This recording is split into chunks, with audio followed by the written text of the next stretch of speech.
Inilah haiwan yang mentertawakan graviti dan ia sebenarnya bukan kambing pun.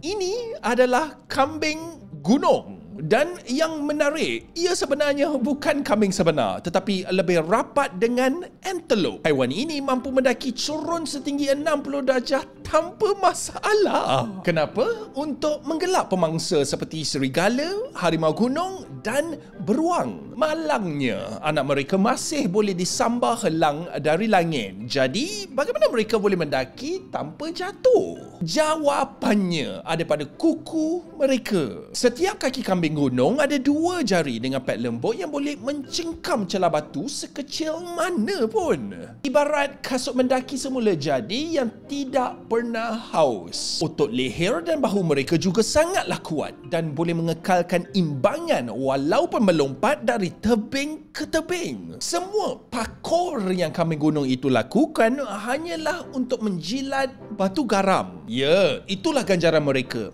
Mineral. Jadi lain kali anda rasa bangga sebab naik tangga selepas leg day, ingatlah ada goat di luar sana yang panjat tebing hanya untuk makan garam.